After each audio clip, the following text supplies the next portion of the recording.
Ang Ebanghelyo sa Ginoo. Hay kung ikaw, O Kristo. Magpabilin sa pagtindo.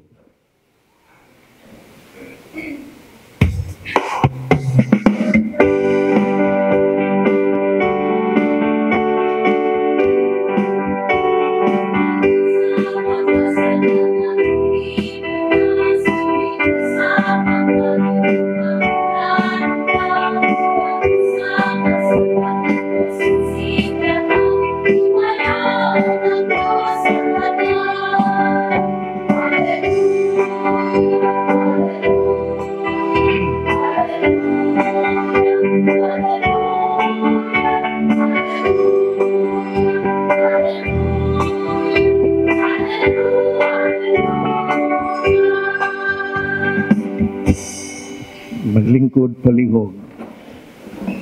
Akong yugpog pagtahod sa atong pinalangga nga mayor, Mayor Delio Lood, o sa iyang kapika sa kinabuhi, ang Barangay Captain Usab Angeli Lood, sa ato sab nga Vice Mayor Ken Barkin, uban sa mga konsehalis. Wa mo mong paila-ila na ako ganina, nakalimutan ko yung pangalan, kaya wa mo magpaila. Sa ato sab nga mga kaparian, labi na ngayon si Father Edward Tabada, ang Kura Paroko dinhi sa ato nga mission station. Si Father Ondo Roma, ang Dean sa Deanery ni San Lucas. Mga pari nga dinhi, si Father Joven, si Father Elmo Melo, si Father Victor Sereno, si Father Edgardo Ponce, o si Father Timmy Ruben. Sa tanan nga mga opisyalis dinhi sa ato nga lugar, labi na gyud si Barangay Captain sa Katipunan, si Eulalia Regalado, o sayang mga konsehalis, ang PPC moderator nga si Mrs. Carmen Adlaon, ang Finance Council nga si Mrs. Lydia Dungke. Sa tanan, osbon ko malipayong piyesta, uban sa tong choir, uban sa mga servers. Hindi ang si Kuan kining Jean nga gilunupan ra ba nilang balay dito sa Cebu. Kunya nagtuoy ko nga dili ka mo are na-miss tayo di ay kay diyan man pud ilang kuan dire. Kanang nasyak lang ko kining may gining dunay mayong kabubuton kay mamista gyud og moari gyud aron papasalamat sa mahal nga Birhen Maria. Ang ato yung ebanghelyo karon, ang iya nga sentro sa mensahe mao gayud ang pagpasalamat, gratitude and faith. Pagpasalamat ingon man usab ang pagtuo. Kunya nahitabo kini nga ang adunay mapasalamaton nga kasing-kasing ug puno sa pagtuo mo pud ang mahal nga Birhen Maria, ang inahan sa kanunayng panabang.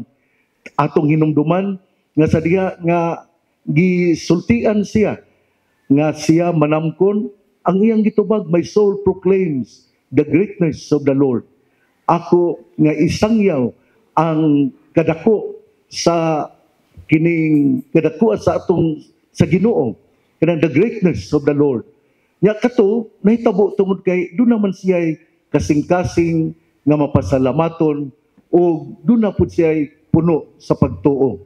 Ug mao gyud kini ang mensahe sa ato nga ebanghelyo karon. Pero kinahanglan pud ni nga huptan pud sa ato nga mga kajikiskihan kung ang mga membro doon na gyud mapasalamaton nga kasing-kasing, kung ang mga membro doon na gyud lawom nga pagtuo, sayon gyud kaayo ang mga pamnalangin sa Ginoo nga moabot sa atong kinabuhi. Nya kada bang doon na gyud tay mapasalamaton ba? Nya doon na gyud kay kining pagpasalamat gud resulta man gud ni sa atong puno sa pagtuo. Nya ang ato ra bang tema kay gapanaw nga malaumon, gapanaw nga dunay paglaom. Pero kini may tabo lang pod nga magpanaw ta nga doon na tay paglaom kun doon na pod tay pagtuo. Hupta na to ang pagtuo. Ang atong mahal nga Birhen Maria, ang atong inahan sa mga kalisod, sa mga problema. Kay atong hinumduman ha, si Mama Mary doon na biyay 7 kakasakit nga iya pong naagian sa iyang kinabuhi. Nabinagyod nga sa diyang siya nagtindog sa tiilan sa krus. Muna nga bisan sa iyang kalisod, bisan sa mga pag-antos, pero sa gihapon iyang gihuptan ang pagtuo o siya sa tanan, siya gapasalamat usab sa mga panalangin o mga panghitabo sa iyang kinabuhi.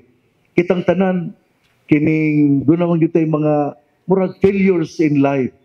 Pero kung ato ning hinumduman, kini bang failures in life, di ba na hunaon na kini maoy nagdala ka nato sa kasub-anan. Ang failures in life, mao man ni ang mga challenges. Mo challenge nato nga mupadayon gyud ta. Maningkamot gyud ta nga atong buhaton